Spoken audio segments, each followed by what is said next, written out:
টলিউডের জনপ্রিয় অভিনেত্রী মিমি চক্রবর্তী ক্যারিয়ারের শুরুতে ঋতুপর্ণ ঘোষের গানের ওপারে ধারাবাহিকে পুপে চরিত্রে অভিনয় করে বাংলা ইন্ডাস্ট্রিতে হইচই ফেলে দিয়েছিলেন। এরপর আর সেভাবে দেখা যায়নি তাকে, কিন্তু কেন? সম্প্রতি এক সাক্ষাৎকারে নিজের ক্যারিয়ার, পারিশ্রমিক এবং ইন্ডাস্ট্রি নিয়ে খোলামেলা কথা বলেন অভিনেত্রী। নিজের কাজের মানের সঙ্গে আপোস করতে তিনি যেমন রাজি নন, ঠিক তেমনই কম পারিশ্রমিকে অভিনয় করতেও চান না বলে জানিয়েছেন মিমি। অভিনেত্রী বলেন, আমি আসলে এখন আগের চেয়ে অনেক বেশি ডিপ্লোম্যাটিক হয়ে গেছি।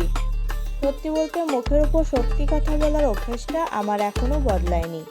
তিনি বলেন, অনেকে আমাকে কাজে ডাকেন না, কারণ আমি আমার পারিশ্রমিকের ক্ষেত্রে কোনো আপোস করি না। আমি আমার কাজের ক্ষেত্রে শতভাগ নিবেদন দিই, তাই পারিশ্রমিকের বেলায় কেন আপোস করব?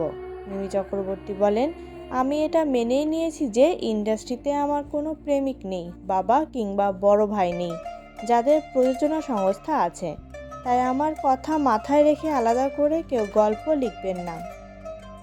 আমাকে যে অফারগুলো দেওয়া হয় সেখান থেকেই আমি বেছে বেছে কাজ করি। ক্যারিয়ারের শুরুতে গানের ওপারে ধারাবাহিকে পুপে চরিত্রে অভিনয় প্রসঙ্গে অভিনেত্রী বলেন, পুপে চরিত্রটি ছিল ঋতুদার মনের সৃষ্টি। সেই ম্যাজিক অন্য কারো পক্ষে ঘটানো সম্ভব নয়। তবে আমি নিজেকে ভাগ্যবতী মনে করি এই জন্য যে ক্যারিয়ারের শুরুতেই ওই রকম একটি আইকনিক চরিত্রে অভিনয় করতে পেরেছিলাম বলে জানান অভিনেত্রী।